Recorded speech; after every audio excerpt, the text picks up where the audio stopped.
Hello, you're very welcome to the Racing Room after an action-packed and thrilling weekend across the flat in UK, Ireland and further afield as well in France. Unfortunately, we're not going to be talking about the Irish Champion Stakes on the show this week because we simply do not have the time. So instead, we're going to follow the ITV playbook and devote the next hour to looking back on one of the most mediocre classic races of the last few years. I'm joking, of course, because who in their right minds would they make that crazy and stupid decision? Delighted to be joined by Tony Calvin, by Anthony A.K. Betts-Kaminskis and Harry Stewart-Moore. How are we doing, gentlemen? Very well, thanks, Hugh. Very good, Hugh. Good. I see betting-wise, it was a bit of a mixed bag for you, AK. Not a great turnout of the Curragh today. We're recording this on Sunday night, by the way, if people are tuning in. And yesterday, a lot of the favourites obliged. So I'm imagining like it wasn't great turnover-wise, or was it? Or how was it? Yeah, the racetrack and online are two different beasts, to be honest with you, for us at the moment. So the racetrack will be quite the small part of our operation. So it's all about the online. Leopardstown had a good crowd. I turned up slightly late. I probably got there before the third race and was struggling to park. So that's probably always a good sign. But the bet wasn't too strong, to be honest with you. But results were obviously appalling as well. So it was a losing day for us on the track. But all in all, okay. Just my usual gripes about not being able to get food and a coffee within about 30 minutes. So I kind of just gave up and just got them on the way home instead. And then the Curragh. Geez, you could have as much coffee as you want, I'd imagine. I wasn't there today, but the bet was minuscule. So was it bad? Yeah, it was bad. It's fairly embarrassing, to be honest with you. I don't know. Like I mentioned the Curragh often enough from a betting perspective. It's really, really bad. Well, they've for anyone who hasn't been in a while, they've moved the Bookies Ring, the betting ring, basically beside the ice cream van on the left hand side, kind of away and out of trouble because. Whoever thought that was the best place obviously doesn't really like to have a bet on a horse race. So I don't know how much that impacts the turnover. But Jesus, it's not set up. It's not very bookie friendly, is it? It's not bookie friendly. It's probably just not. It's just not customer friendly as a track in general. It's just that it just doesn't work. And listen, I could keep saying it over and over again. What's the point? It'd grind you down. It's just for us. It's kind of an irrelevance, and it's sad because I think if you're listening to this from the UK, you probably think the Keir and the quality of the horse that probably runs there, you think it's a top track and potentially a day out, and it's anything but in reality. Yeah, well, luckily you took loads of money when Nottingham Forest beat Liverpool yesterday in the Premier League, so you must be absolutely. It did us a turn a couple of hours ago, getting Rory McIlroy chinned as well from about 2 to 11 in running, which was another hand. Yeah, tough one to swallow if you're an Irish golf fan. TC, we'll come back to maybe Leopardstown and Doncaster just in a few minutes' time in terms of numbers. And here's Starmer, I believe, graced Doncaster with his presence yesterday, which was a particularly happy event for one particular Racing Post columnist. I see the mighty Constitution Hill has had his win done, TC. That should help his chances of beating some god-awful two-milers in the Fighting Fifth in Newcastle in about 6 weeks' time. It also raises the spectre we might not see him again. I mean, there was a lot of talk. I do a column with Nico de Boinville, and they paid their cards close to their chest last year about how well the horse was throughout the campaign. But the vibes were that they were never really happy with him, and of course we only saw him once, and then he comes out with he's had a wind up, so he's obviously got some physical issues. And I just don't know how many times we're going to see him in the coming season. So yeah. If we had a book on that, I mean, I think maybe we can get some buzzword phrase. Wind up means he's actually dead. Doing well means we might see him at Newcastle, and that's it afterwards. And then anything after that, we can say he might get to Christmas. But sure, look, we'll see. We'll see what happens. Someone did point out that Sprinter Sacre had about 8 wind ups, and he lasted a while. Yeah, he did. In fairness, listen, we're not gonna write him off just yet. But look, anyway, we'll keep an eye on the Henderson updates on that. Look, we should touch on some news that came in last week, Tony, about the great Michael Stout. He's confirmed he will retire at the end of the season, and of course, when a monumental figure in the world of racing, decides to retire, such as Michael Stout, immediately some of the brilliant Derby wins over the years came back up. Some of the brilliant horses that he's had on his books and in his yard over the years came up. And look, universal praise for what has been an incredible career, really, when you look at it. Yeah, he frustrated journalists down the years because he wasn't the most. He wouldn't talk to any of them. Hey, no, he did. Well, quite a few don't actually. But yeah, he was probably up there about the most uncooperative. But yeah, he got away with it because he was a brilliant trainer, and some of the list of horses that he's had down the years is just staggering. And if you do get a chance, Racing TV replayed it. Today played it today, and we played it all week. A really good interview Rishi Prasad and Steve Relish did with him earlier in the year. But yeah, he's not retired yet. He's retiring at the end of the year. So Yes. we're going to have all this again in November, I'd have thought. Yeah, and maybe we might get into maybe Jonquil as well, which raised his head on Friday in terms of the betting and how badly he ran. But look, we you know, as I said, he's got some work to do yet, and he has a couple of very handy 2-year-olds as well to keep an eye on. I used to think, TC, that Neil Channing was horse racing's most ardent and public Labour supporter, but I feel Neil may be having a bit of competition from Brucemington as Chief Labour man after reading his piece on Keir Starmer turning up at Doncaster on Saturday. It was a bit much, no? I mean, like, I don't want to say he painted Keir Starmer as the saviour of horse racing, because he didn't. But still, I just thought, I mean, what relevance has this got to do with the price of turnips? Like, what's going on here? Lee Mottershead rather than Bruce. Oh, sorry, Lee Mottershead. Sorry, yeah. Sorry, Bruce. Sorry, Bruce. Retirement, I'm told. It was a curious one because Lee put something on Twitter on Saturday evening saying it's a real coup for racing that Keir Starmer turned up. And was it a coup for racing? Can I jump in? I think it was a coup for racing. Why? Think about the trouble that racing has had over the last couple of years. You've got, it wasn't very long ago we had Animal Rising destroying the Derby and the Grand National, whatever it was, were trying to. And what they were trying to do is toxify the image of horse racing. That's their methodology. They're trying to get public perception to swing against horse racing. You had the other day an article in The Guardian attacking anyone who bets, basically, by a leading football journalist, Barney Ronay, who forget the article, that the tweet he did in response to Brucemington afterwards was quite extraordinary, in which he said gambling and a life based on gambling are still morally putrid. In this context, and given that horse racing is funded by a government statute, I do think it's quite a coup to have the Prime Minister turn up and forget who he is, forget what, Liz Truss even, or the lettuce, someone turning up to show that there is sort of mainstream support for horse racing in government, I think is a good thing. I think, in fairness to Lee, he doesn't put it too high. He just says, look, it's not going to save racing, but it's something to celebrate. And I think I agree with him. But you see, this is the issue that I have. Like, racing, racing has this massive inferiority complex when it comes to these things. Like, and I understand, it's not a bad thing. It's not a bad thing that the Prime Minister turned up at the Ledger Day. I totally accept that. But I mean, like, this rush to kind of go, oh my God, he came, aren't we so lucky he graced us? Well, I don't think he did do that. But let me put it. The tone of the article was so like that. It was so. Let me put it another way here. It hopefully will put some metal in the BHA. And remind them that actually they're not apologists for this sport. If the Prime Minister can still turn up and go to Ledger Day, I just think it is a good thing, and I don't think that he did put it too high. Listen, but let me just read the first line, Harry. Let me read the first line. Suddenly, surprisingly, and splendidly, the negative narrative of St. Ledger Day was turned on its head.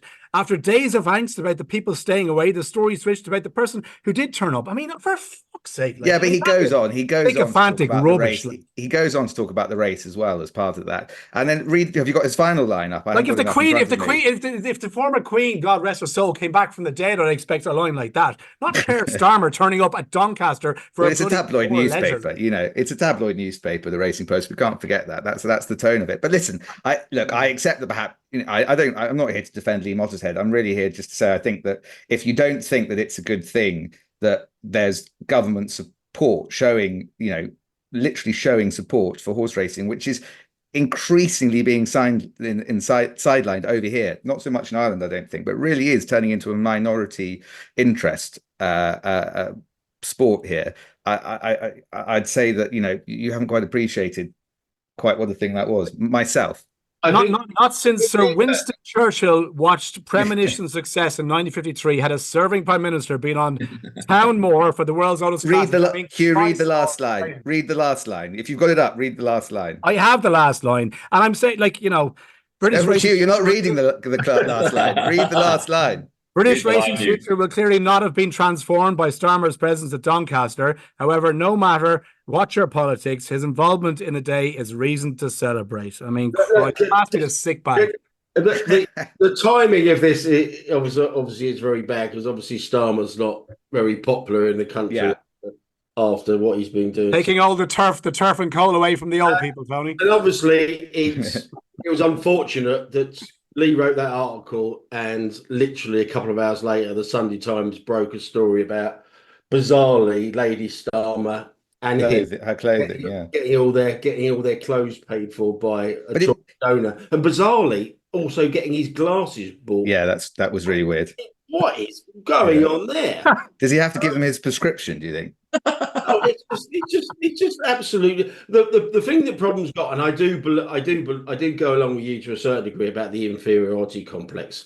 It's because we have to remember we've been here before, and there was a lot of play made about Tom Goff being, you know, best man to David Cameron or vice versa. Yeah. How that was going to be great for racing, and you've got to remember that the former Prime Minister, Rishi Sunak, you know, is a Midland MP, and obviously it's a massive racing area there. And you only have to go back to Matt Hancock, you know, MP for Newmarket, to see. Priti Patel was supposed to be the saviour at one point, I remember as well. We've just got to take it in that kind of context. But yeah, I think you're being a little. Look, I mean, could you imagine? Like, I saw David Lammy put up a thing today, himself and Keir Starmer at the Spurs Arsenal match today. I mean, could you imagine Miguel Delaney and saying, "Oh my God, isn't it great? Football's been so much." But like, here's like Keir Starmer, the Prime Minister, saying, I just think racing has to stop apologising for what it is, and has to stop kowtowing to people who have absolutely, you know, like no real effect really, if you look at it on the sport as a whole. And you know, apologies to Brucemington, by the way. I don't want to get wrong with what Lee Motter said, but I just think racing is racing. If you like it, great, come on board. If you don't, nobody wants to know. And I just think fawning over Keir Starmer, who has no impact whatsoever really on anything to do with racing at the moment, I just think is a bit crazy. That's just me. Shall we move on? Let's move on. Yeah. Right. Okay. Right. Okay. What was ITV beforehand? Look, this is well discussed, TC, and maybe you can take it. But before we go into that, maybe we should talk about the actual racing itself, right? So the Irish Champion Stakes over the weekend, Economics took on the best and brightest that there was in Ireland, and nobody on ITV saw it live. We'll come back to that in just a second. But in terms of Economics' performance, given that was only his fifth start, I think, and he was taking on some pretty battle-hardened horses, Los Angeles probably being noticeable, Luxemberg as well, and a good record in the race. What did you make of his performance? Yeah. For a horse so inexperienced, it was a very gutsy win. Because after the Dante, he bled really badly, and then they missed the Derby, and obviously he went to France for Group 2. And so this was his Group 1, and is another step forward again. We'll come on to in a moment about the live coverage. That ran a very good ARC trial in thirds. So it was a big weekend for ARC trials. Obviously, we had ARC trials day at Longchamp today. Blue Stocking won there. Might as well tick these off. Warren, the ARC favourite going into the weekend, Luc de Vega, that got beat by a horse called Sozy, and Sozy is now the marginal favourite for the ARC. So it was a big weekend for ARC pointers. Yeah, it was. I know Economics is not going to go to the ARC, despite getting the 3-year-old weight allowance. And I can understand the reasons behind that. But it was interesting. Look, I guess a couple of the ARC form books were definitely dealt a couple of blows in terms of results for the weekend. Obviously, Jan Bruegel as well won the Ledger. Tony, I backed Illinois, had a nice Economics Illinois double, and I was duly let down. I also backed Rory McIlroy, so it was not a good weekend for my punting prospects. But what did you think of the Ledger winner? I think it was much for muchness of a race. I don't think it will have any impact on the end of season Group 1s. Yeah, fair enough. And then obviously Oisin Murphy went and won the Grade 1 Woodbine as well on New Century. So yeah, look, I mean, I thought, look, the Keir today, interesting enough, a couple of results wise. I thought Porta Fortuna was very good on Saturday as well. Looks like Donald O'Brien is a right good one there. And then today, Bedtime Story would have been a nap for many people, but I think she just completely blew her load coming out of the gates, didn't she? And she ran way too fresh and just didn't have anything at the end there. So they're going to mind her for next year. Obviously, it was a massively packed weekend, isn't it? We could cover all the racing, we'd still be here, early hours of Monday morning. But yeah, I mean, there was some other notable stuff. Fridwin won the German Ledger for George Scott and Callum Shepherd. So even more good news for Callum Shepherd. In fact, I'm not sure if he would have been able to ride that if he didn't win his appeal, actually. That him getting that quashed, has saved him a classic winner, albeit a lowly German one. Okay. But yeah, it's like I said, there was loads of performances we can talk about, Lake Victoria and the Moyclair. Yeah, but like I said, it's too much to talk about in some respects. I think just from the track perspective, the economics re-rally was for the first time in a while, it was a real good race to watch live for me personally. As somebody who probably was mad into horse racing a good few years ago and probably isn't as close to it these days. I think just the atmosphere on the track was fairly electric, and it's something that I haven't seen myself for a while.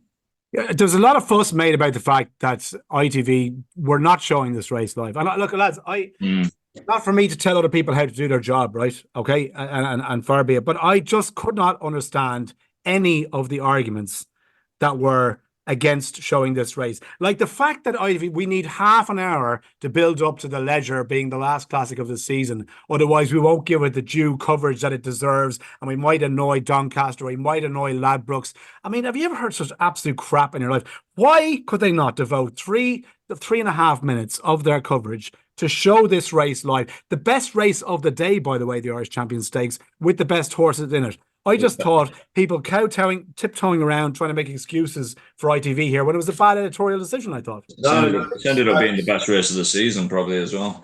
Yeah. To be fair to ITV, someone got in touch with me from ITV and gave me, the chapter and verse and why they weren't doing it live. Now, the race was due to be off at 4:00. It ended up being pushed forward to 3:25. The reason being for that is Japan got in touch with Leopardstown and told them there will be a massive uplift in betting, and from that, money going to the track directly. Yeah. In there. And your mate Lee Motter said in an article tonight on the Racing Post, has he's plucked a figure out of thin air. I imagine he's probably been given it by the racetrack to kind of like calm this kind of like story down. They reckon the track could benefit to the tune of 180 grand from the fact that fantastic. Does that mean I'm going to get my coffee in under half an hour at the next meeting? Yeah, it's like, like I said, but it's kind of like, if that is true, you can see why Leopardstown did it. But from ITV's point of view, you have to have some sympathy, because they stood firm. They said no, because what ITV have got, they've got a protected 30-minute window for all UK classics. So to allow them to give the build up. There was a big furore a few years back when Ladbrokes kicked off because they didn't get a good build up here, and imagine Betfred have insisted that kind of like 30 minutes protected window was insisted upon. But so hang on. What are we saying here? Are we saying that the Ledger, right, would suffer because they didn't give a full 30-minute build up to show the best Group 1 race of the day that happened to be taking place in Ireland? Like, what is the argument here for not showing this race? And I don't accept anything from the sponsor's point of view that their race would suffer because they took 3.5 minutes out to show the Irish Champion Stakes. What's the argument here? In some respects, it would it would actually paint them in a better light if they said, all right, we'll waive this 30-minute window, show it for 4 minutes, and then we'll do that. But then someone might come and say, well, there's a knock-on effect if a horse, bolted or need to be reshod, etc. It could clash into that. So I to be honest, I don't think this story is a negative Betfred story at all. Like, Betfred are chucking money, and only an independent bookmaker without shareholders to answer to would probably be chucking the kind of money at horse racing at the moment that Betfred is. For me, this is a Japanese punters dictating the time of a race at Leopardstown. That's what this is. That's the story here. It just shows you everything that's Well, can you blame Leopardstown? I don't blame them, but it shows everything that is wrong with horse racing. Where I think we can get used to more of this stuff. It's just all short term. We get another 100 odd grand out of this. It's not. There's no long term thinking for the sport at all. I think the sport's doomed long term. I genuinely do. I think it's absolutely doomed. While stuff like this happens, this is just such a small aspect of the overall issue of vested interests making decisions that suit themselves and not the overall party, and it's exemplified here again. You agree, Harry? Well, I think that what it shows, I do broadly. What I think is what it shows is the mistake that racing makes, which is that it's all about gambling, all about the money that you get in. You've got to keep people interested in the product generally. A lot of that is to do with gambling, but gambling is not the only factor in when races should be put on and how they should be promoted. And people need to think about the fact that the best racing should be televised to as many people as possible. That should be the basic principle. I slightly disagree with that, whilst also agreeing with it. I think it's definitely not all about gambling. It shouldn't always be about gambling, but what it turns out to be is it's all about today, and it's all I'd phrase it as it's all about the short term. Every single decision that gets made is about the short term and what we can get out of it in the next week or so. It's greyhound racing. That was greyhound race. That's how the demise of greyhound racing started, was exactly that type of thinking, which is how do we make money this week? Don't worry about next week because we might not be here. Yeah. So Leopardstown moved the race to appease the Japanese punters in the betting side feeding into the world pool. Then ITV want to give Ladbrokes and Doncaster their full 30 minutes, and God forbid we break away from that. Yeah. So they won't break away from that coverage to show the best racing thing. And meanwhile, racing goes round and round and round. And then we get an article from Lee Mottershead saying, "Isn't it brilliant that Keir Starmer turned?" I just think racing is so apologetic to everybody except for the core audience and fan who actually want to keep the sport going. And like it's just a mess. Saturday was a mess, I think. But the good news for Anthony is all the Japanese punters were KYC'd and had affordability checks. Yeah. So the 180 grand that Leopardstown may or may not get is all money, so it's fine. That agent economy is on the floor as well. So yeah, okay. Okay, gents, we'll move on to our next story. This kind of hit the headlines last week. So for those who are not aware, a father and son basically have been disqualified from racing for a total of 13 years, 7 years and 6 years respectively, after being found guilty of instructing a jockey to deliberately lose on a horse that they own. So the guilty parties in this instance are Royston Cooper, father and son, and Royston Barney. Same first names, not same second names. I don't know how that one stacks up, but we're not going into a family tree mess here and going down the line of the Roystons. Maybe we should. Maybe we actually get more of a laugh out of this. But basically, they were found guilty of instructing Ray Dawson, who was the jockey on there, to stop their horse from winning a race, trained by Henry Spiller, who's not training anymore, as it turns out. But interestingly here, Harry, so Ray Dawson, the jockey, who flagged this story, by the way, and was told, these guys told me to stop this race, he has also received a suspended sentence, as has the trainer in question. And we're all kind of scratching our heads going, God, I mean, why would whistleblowers blow the whistle anymore if the people who are trying to do the right thing in this instance are held to the same standard as those who are in the wrong here? It's a strange one. It gets much stranger, Hugh, when you read the actual decision. Yes, broadly, I think you're right that it is not, racing should think, rather like the police do when they charge someone. They don't just think, well, someone has technically broken the law here. We make the decision, or rather Crown Prosecution Service, we make the decision to charge. They go, well, is it in the public interest to charge here? I think racing should have thought very carefully about whether it was in the interests of racing to be doing jockeys for reporting people later than perhaps they might have done. But there's a far stranger element to this judgment, which I've only really, frankly, realised having sat down to read it, which is that the story given by Ray and the trainer was that these two owners wanted to stop the horse twice, once at, I think, Brighton and then at Yarmouth. And then Ray was charged by the BHA for not telling them straight after the first race, the Brighton race, that he had been asked to stop the horse. So he does a plea bargain. He enters into a plea deal, and he takes 6 months suspended. So he doesn't get a day off, but 6 months suspended is still on his record. Very strangely, what then happens is at the hearing, the horse was the owners were found not to have told him to stop the horse on the first race. So in other words, he has been done for not reporting something that turns out not to have been an offence.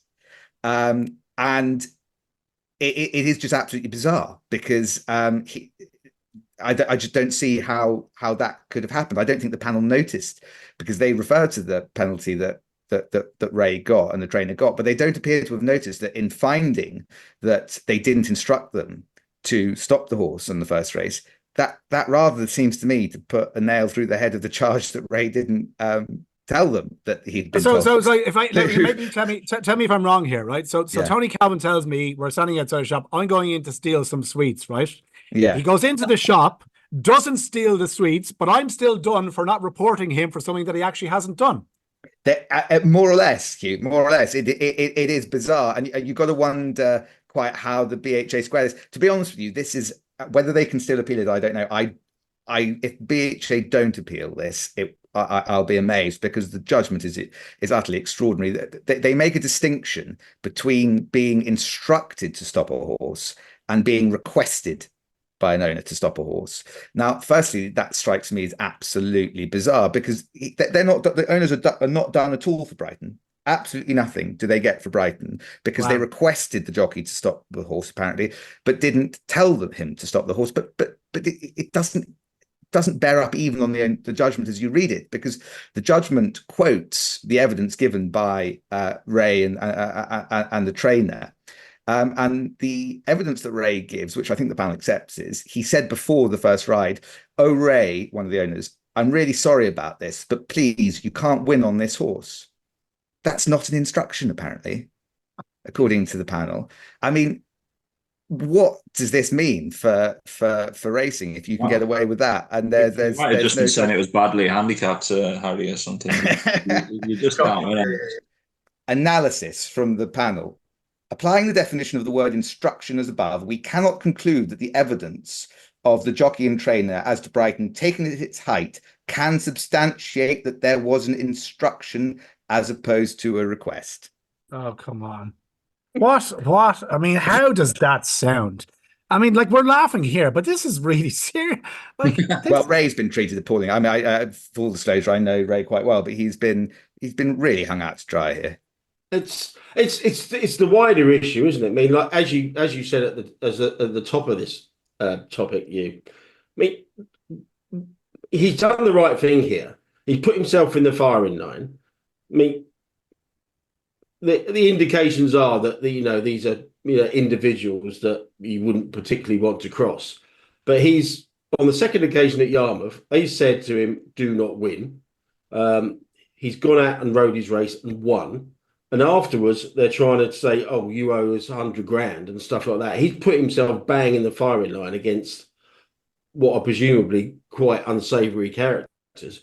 And for that, he's been given a 2-month suspended sentence. So no jockey in their right mind is ever going to come forward again. They're just going to ride to instructions, maybe lose on purpose. But just, I mean, he should just never have been charged. And why was the BHA offering a plea deal with someone for reporting an offence when they hadn't even established if the offence had been committed? Why are you offering a plea deal in those circumstances? The mind boggles. It's crazy. It's crazy. And when you flagged this up, Harry, and the more I read it, can I just be a devil's advocate there? Why would you take the plea deal in that instance? Well, you would take it because you think that you have breached the rules by not reporting something that you thought was an offence, but wasn't an offence. It's look, I mean, look, we're into Mornington Crescent territory here. It makes very little sense. It makes very little sense. I tell you what else doesn't make an awful lot of sense is if a winning post can't be reasonably judged by jockeys riding a race, would you not do everything in your power to flag that this is where the finishing line is? And look, I feel really sorry for Elizabeth Gale, who's a conditional jockey. She's been banned for 28 days. She mistook the half furlong pole for the winning line in last weekend in a race. And like Worcester Racecourse in this instance say, yeah, okay, we understand that it was, a genuine mistake. And we understand that our half furlong pole does look a little bit like the winning line, but we're not prepared to change. And if you mistake it, that's tough luck. TC, I mean, where do your sympathies lie here? And do you think that in this instance, Worcester are being a little bit pig-headed by not saying we have a responsibility to maybe make this a little bit more obvious? In short, yes. I mean, obviously you always have sympathy for a genuine error. And obviously this was. It's happened recently at Bath as well. But the thing that really makes this, the decision from Worcester and the course inspector, they went there and had a look at the posts, etc. This has actually happened. They've actually admitted this has actually happened 4 times in the last 16 months. This is not a one-off of an inexperienced jockey here who obviously made a genuine mistake. But if it's happened 4 times, then surely they have to take that into account here and their rationale. It's 4 times in the last 16 months. So we're dealing with, don't have that many kind of like race days. So yeah, it's bizarre. Yeah, well, look, I mean, we feel for Elizabeth here, and obviously, look, she's going to have to. The punishment is what it is, but God, this is like you'd appeal to Worcester just to have a look at this. There was a few suggestions, weren't there, on Twitter in the week of people saying, could you change something to do with the winning post and have it slightly different or a different colour or the other post colours? Like one guy made a suggestion which I thought was very good. Was like the last 50 or 100 yards, just have some kind of different rail colour or something like that, rather than, I think the winning post you probably wouldn't want to alter. It's from an iconography type reason, but like having something in the lead up to the line where you really differentiate in that you literally know that you're in the last 100 yards and you've still a race to like the 4 times in 16 months. It just reminds me of that viral video of the guy defending a road. Have you ever seen that video of the guy who defends the road as being safe on a TV interview? And in the background, like 2 cars. Then a car crashes off behind him. It's absolutely, that's what this feels like. Like you're defending the indefensible here. Like something has to change. Yeah, no. I think someone suggested they put up a sign next to the half furlong marker saying this is the half furlong marker. Yeah. I mean, come on. Look, it's absolutely crazy. Anyway, our sympathies are with Elizabeth in this instance, but look, we'll see if Worcester do anything about it. It doesn't look like they will based on their statement in the immediate aftermath. Right, okay, you're going to have to take the lead on this one here. So Gamprotect here. So the team behind a new single customer review scheme designed to protect those most vulnerable to health-related gambling problems have moved to reassure the public that it is not a first step towards limiting punters' freedom. You're going to have to give a little bit of background here. It's not my forte. It is yours. What's this all about, please?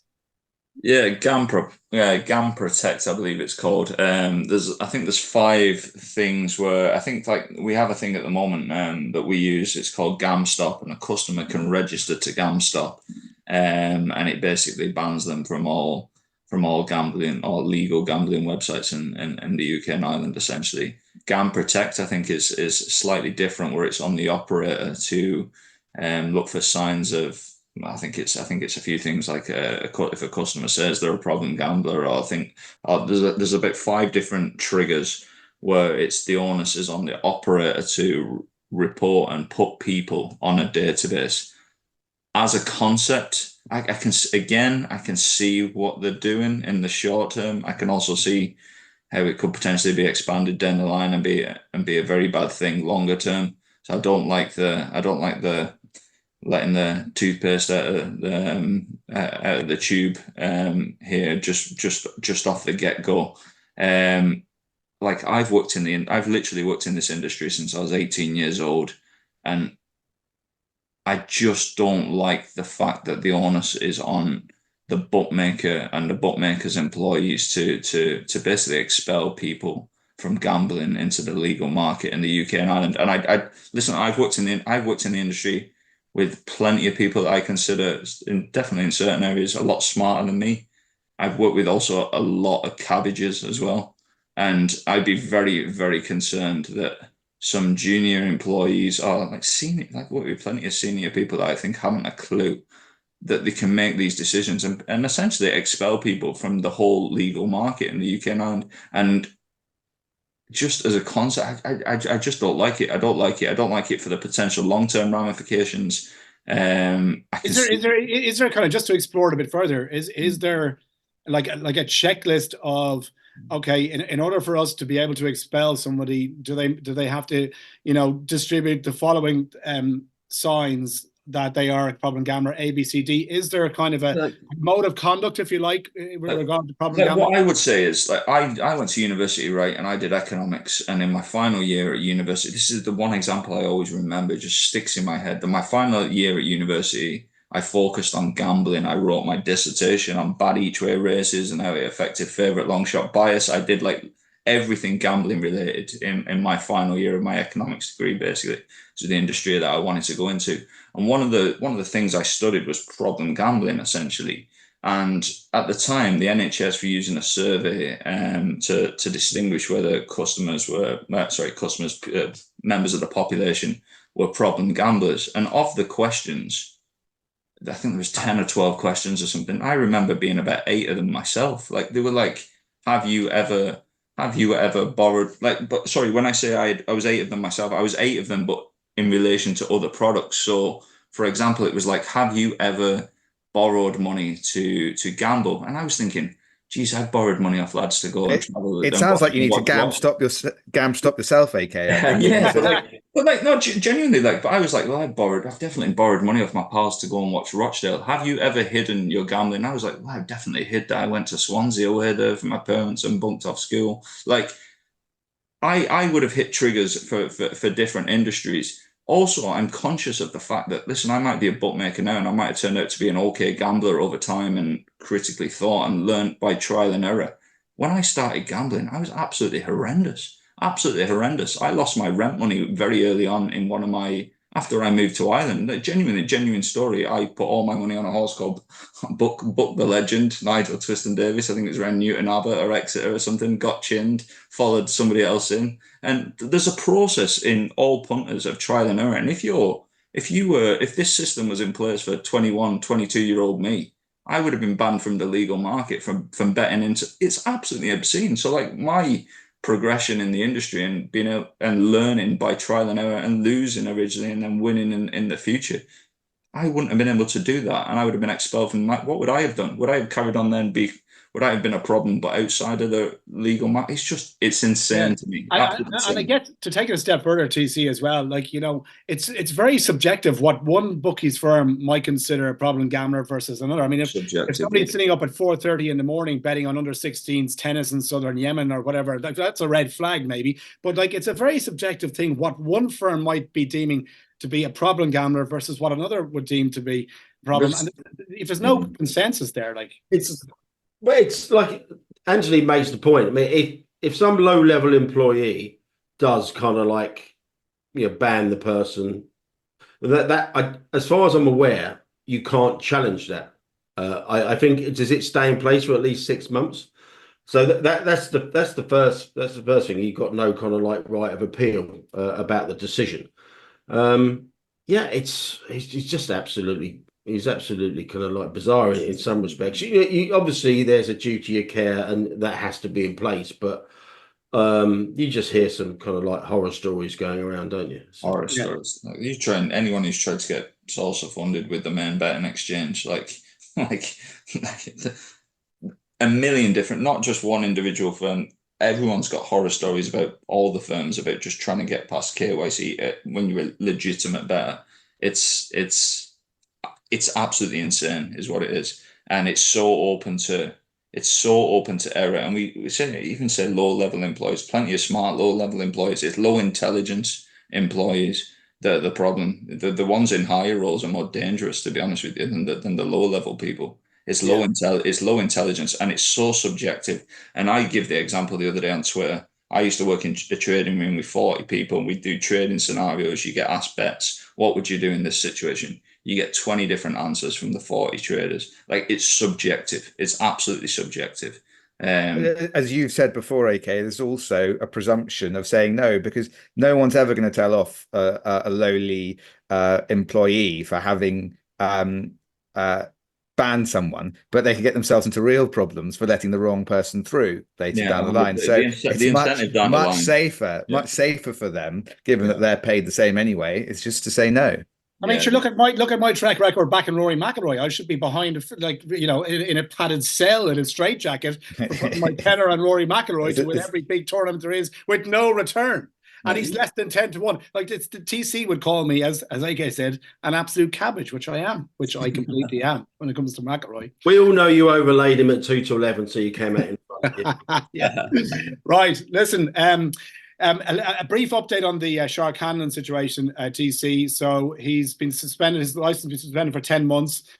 He's planning to appeal. He had basically applied to have his ban deferred until April with the regulatory body, the BHA in Ireland, but that has been turned down. So essentially, while he's appealing, he obviously will hope to reduce the sentence, or at least be found to have not guilty in the eyes of the IRB. But until that stage, the ban will kick in just after December. Am I reading that right? Yeah.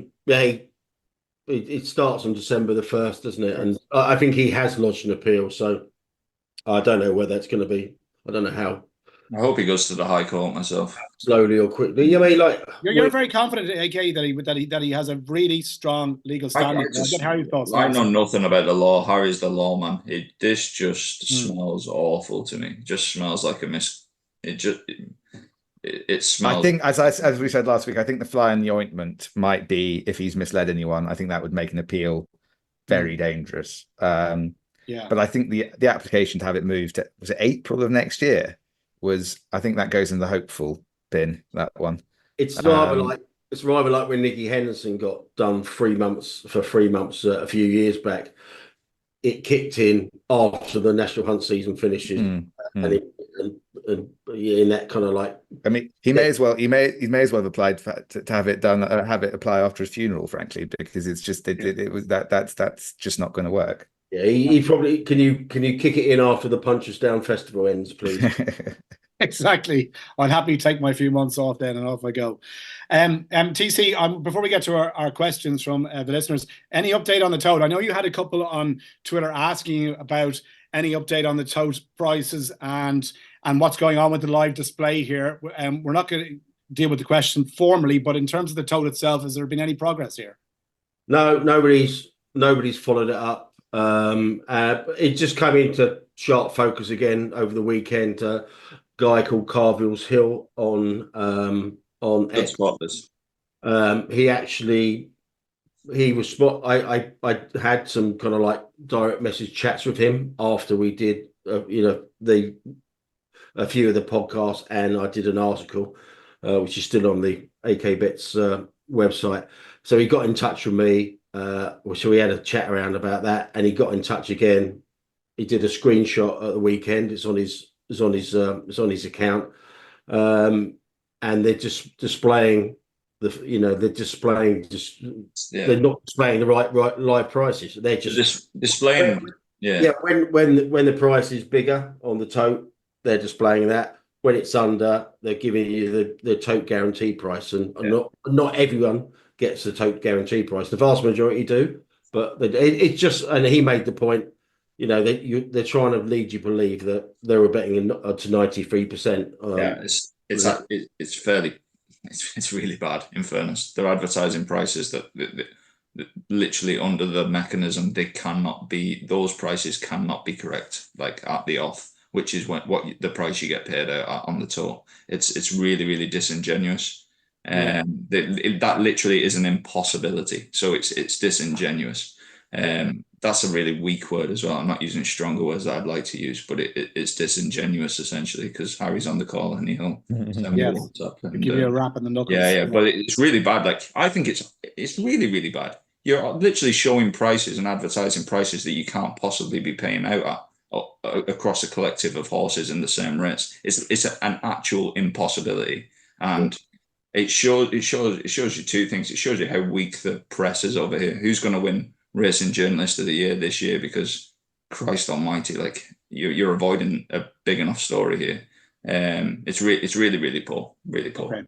Okay. All right. Again, we'll keep an eye on it. Right. Questions. Dave Bradshaw. And great to have you listening, Dave. In a data-driven world, is it a natural, inevitable thing that a winning racing punter will get his account restricted or shut down?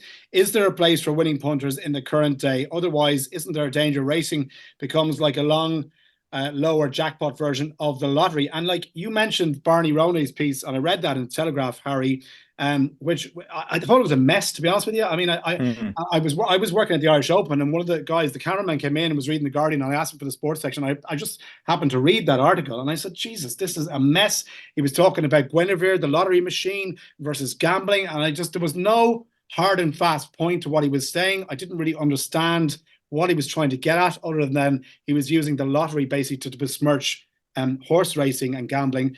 So look, in this instance here, and maybe, I don't know, Harry or AK, if you want to take this here, like our winning punters, is it just inevitable that you will get shut down if you're winning?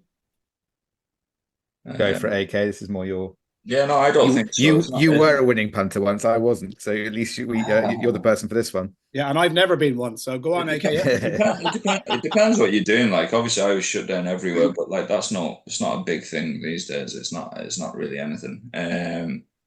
Like it's all to do with actuals and expected. So if you're expected to win, if what you're doing is you're expected to win in the long term. Like, I was seeing debates in the US in front of some Massachusetts gaming commission, and people couldn't believe that people were being closed down who were losing money. But it's about whether you're expected to win in the long term. A short term sample gives you clues to that, and that's what bookmakers are risk managing based on. Basically, there's lots of weak markets around that. If you're playing into weak markets, you're really just going to struggle. You just can't scale them. You can't get on them. It's kind of a pointless exercise if you're trying to scale and bet long term. And the key, as usual, is being, and I think it's real hard on punters to understand this, but the key is to be of use to bookmakers. Like, I get messages off people saying, "Can I mark your card on early price horse racing at 9 a.m. at Newton Abbot for bets to win a couple of grand and stuff like that?" And you're just like, it's just you need to be playing really into markets where the mass market isn't shaping markets that are mass market for customers. And Newton Abbot at 9 a.m. it just isn't a mass market. It's not 1987 anymore. Like, it's kind of it's of no use. If you can bet into liquid markets and mark bookmakers' cards, you're onto a winner, I think.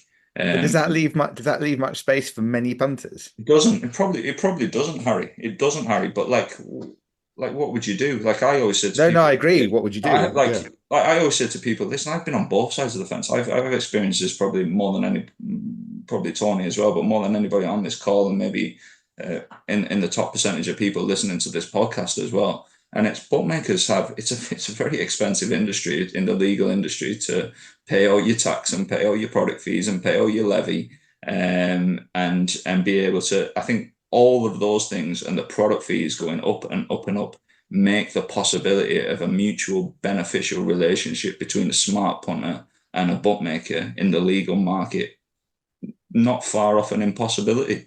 Because you just can't absorb it. We turnover tax in Ireland, add that to the mix. Add everything. Like, you're talking, your horse racing punters are costing you 7p before you've laid a bet, and people talk about, well, it was slightly bigger on the exchange that morning for 50 quid, and I want a bet to win 2 grand. Like, it's absolutely it just doesn't make any sense. I think it's just the industry we are, and the way it's developed. Like, I always say to people, like, I was on a call with the podcast guy from Irish Racing, Vincent, and he was saying, I've got an idea to set up a bookmaker and just take bets on horse racing and lay bets. And I'm like, and with the bet, I think he's really smart, Vincent, and very intelligent.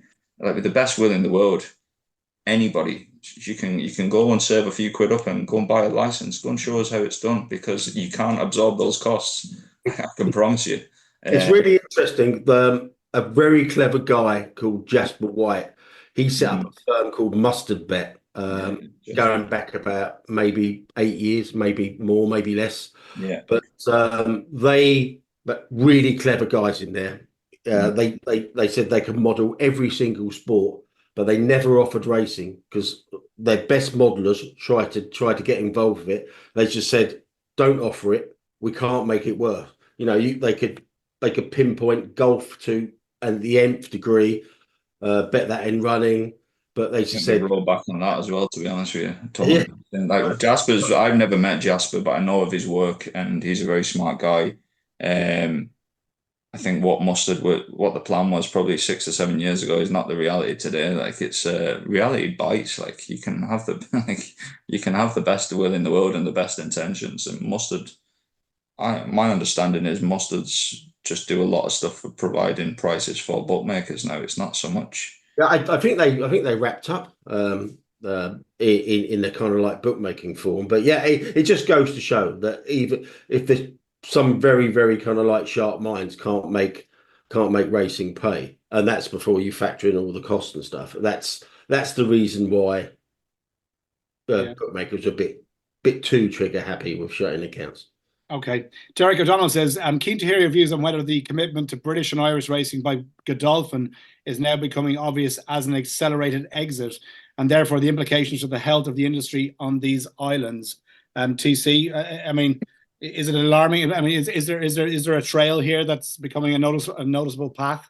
Yeah, I looked at the figures today. We touched upon this last week, but we didn't have it officially in the question section, so I'll put it in here. I think he's got a very good point. Godolphin are focusing more on America. They had 3 beaten favourites in Grade 1s over the weekend. They had a good winner abroad. Domestically, they only had 6 runners at the Doncaster meeting. They actually took their horse out that would have been 3rd favourite for the St Leger at the 5-day stage, Ancient Wisdom, to send him on foreign trips. It's a big worry. They only had 1 run at the Irish Champions weekend that finished 4th in the 2-year-old race, and they had very few runners at all the big meetings. So if you just look at the figures for Charlie Appleby this season and Saib bin Saror's only had 49 runners. It's worry. They are focusing more and more on Australia and America, and that just happens to be where the massive prize money is. Where the prize money is. These are, I mean, they're not stupid people. Okay, we'll obviously watch and see what happens. Adam OC says, no worries if AK doesn't want to say, and I know he's only one book of many, but would be interested to know if he took much money against John Quill, 225 Friday, was a big drift laid on. And TCU, in fairness, you put this up on our WhatsApp group, and I kind of dismissed it at the time because I was like it wasn't that big a drift, whatever. But an awful lot of people were very exercised about this. So I will doff my hat and say, look, you probably did have a point. You know, he was, I think it was he 13 to 8 out to 7 to 4? I was watching the market live. And he went from 2.3 to 3.2 in a very short space of time. And even Ed Chamberlain said, this doesn't smell right. I don't know what his exact words were, but that was the gist of it. Okay. But the problem here is it was very, very understandable, because apparently the horse got really worked up in the paddock. It was very, very free to post. So there were physical signs that all was not well with the horse. And as we've noticed before, you know, it doesn't take a great deal of money, even in shifted that much. Yeah, I mean, it might have taken, that market could have absorbed maybe twice as much in previous years, but not at the moment. Yeah, and I didn't want to be dismissive of it, but I was watching as well, and then, you know, I saw a couple of said, geez, the horse is worked up, whatever. But look, I don't know what it takes to move a market from that degree to that degree. So, like, not as much as it did. Yeah, I think it's a lot less than people think as well. Okay. I genuinely do. I wouldn't read too much into it. I also think a large percentage, a very, very large percentage of that market is probably one or two syndicates. And if they've got an opinion, Yes. yeah, it's their opinion. But you know what? Do you know what was interesting as well? Okay, going back and watching the reaction, the immediate aftermath when the horse did drift and then went off and ran badly, like people infer like the widest speculation, the game's gone, it's corrupt. Like people just jump to the highest conclusion. I also think like every single person complaining that deals in absolutes. I think like it's like this is either going to win or it's not going to win. Yeah. If it's not going to win, be gamble aware, etc. But empty your bank balance and lay 5-2 if you think it's not going to win. Like stop talking about it and have a bet. Like opinions mean nothing after the race. Absolutely nothing. Totally agree. You have to make your listen. My one of my biggest ones was the Tony the Gent Yufton race at Dundalk. Good man. Right on the off. Harry, I think you're meant to advise him to stop talking now. I'll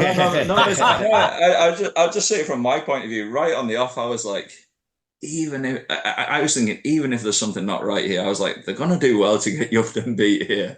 Like, and I ended up betting Yufton at like 13-8 or something, like right on the off for a couple of grand, because I was like, geez, it's a big price for that horse, no matter what's going on. So, like, only the Gent, huh? Yeah, so I was one of the people that stepped in and bet Yufton right on the off there, like an absolute shrewdy. But yeah, like it's it's in you live and die by your opinions in the moment, but having them after the race, if you think if you think someone's smelly there and that horse is dead, why the hell are you not laying 5-2? Like, stop talking. Like, at least we got the name of the podcast, Tony the Gent. Tony the Gent is right. Irish NFL, how difficult is it to compete with the likes of Bet365 on additional markets on sports such as player prop markets and on having a good bet builder product for the marquee sports, AK? Do you tackle, because I know it is quite an attractive feature now of the likes of Bet365, whatever these bet builder products. Are they that popular? Are they attractive?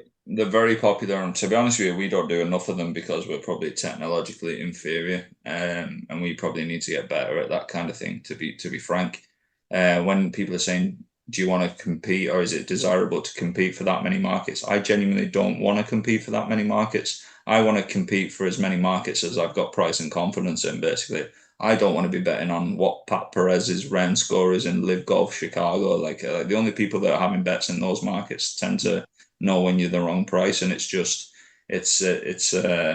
vanity markets basically, where they must have, for this, even the size of them, they must have tens of thousands of markets a day where they don't take a bet on, just because they've that many markets. And loads of markets looks great, depth of market, but the majority of people are playing into the main markets. And my intention is to bet as many markets of price and confidence and lay bigger bets in them. That is I don't want to be like ultra smart, shrewd, off-course, offshore bookmaker with a very, very limited menu of markets and very, very, very high limits. I kind of want to be somewhere in the middle of both of those two options, where we have quite an extensive menu, but we're actually willing to lay a bet on that menu as well. So, yeah, don't want a million markets. Bet builder is definitely something that we have to get probably slightly better at, and we also do a lot of manual building of bet builders at the moment, which isn't ideal. But yeah, if you could have a tenner bet builder for me on McIlroy to win the Masters and the Open next year, and for Keir Starmer to be at the St. Ledger meeting at this time next year, that'd be great. I'll be sticking you on that Gamprotect list in the morning. Right, last one then. Question wise, Lee Chapman says, I presume it's not the footballer. When are Cheltenham announcing the changes to the festival program, if any? I don't know. This is kind of like people are waiting for something to happen, something to change with regard to the program itself, but there's been nothing. It's been very quiet. 3 or 4 weeks ago, there was some chat around an announcement was imminent. So I did some digging around today. Nobody's willing to say when and what's going to happen, but I do know that Jockey Club Racecourses entertained the great and the good owners and trainers at Aintree last year and told them what they were planning to do. They got a lot of kind of like kickback from that and just saying, you can't do that. One suggestions were that they were going to ban Grade 1 winners from the Mayor's Hurdle. But changes are coming. But it's all gone very, very quiet. So they could well be thrashing it out with the owners and trainers. But I couldn't find anybody who could tell me anything concrete. Why do on the that. owners and trainers have any say there? Just I don't know. Who knows? They shouldn't really. I mean, the race program should be the race program. This is a big bugbear of mine that, you know, that, like, you know, the owners and trainers can dictate where horses go, and the best avoid the best until we get to Cheltenham. Speaking of Cheltenham, before we go, guys, Alahos was retired this week. And like, if it's true that, you know, your favorite horses are based on the amount of money that you've won, I got stuck into him when he won the Ryanair. I did back him in the King George last year, only for Hewitt to come in and spoil the party. But he was a cracking horse. I really, really liked him. I thought he was a big slow boat when he kind of first came around. Didn't think much of his potential, but I mean, he was a cracking horse, and it's great to see that he's gone off to the. My Alahor story was I was pushing my newborn second child, 2 months old, around the local field, trying to get him to sleep, watching the Ryanair, and I had a decent anti-post bet on Alahor at 16s, and two out a pigeon shat all over me, and I was like, "Get in! This is the best lucky charm, the best lucky charm you're ever going to get." Yeah, brilliant. So look, we wish you well, Alaho, and guys, the jumps isn't far away now. I'm really looking forward to getting stuck into it. Harry, you and I have come a long way when we get it stuck into each other over Keir Starmer and the importance of an article on the Racing Post. That means we're officially friends now, you know that? Yeah, it's very highbrow for this podcast, frankly, to be having political discussions. So yeah, we're moving up in the world. It is. The recording on a Sunday night. It should be in your ears first thing Monday. Thanks to everyone who's listened so far and for all the feedback, good, bad, or indifferent.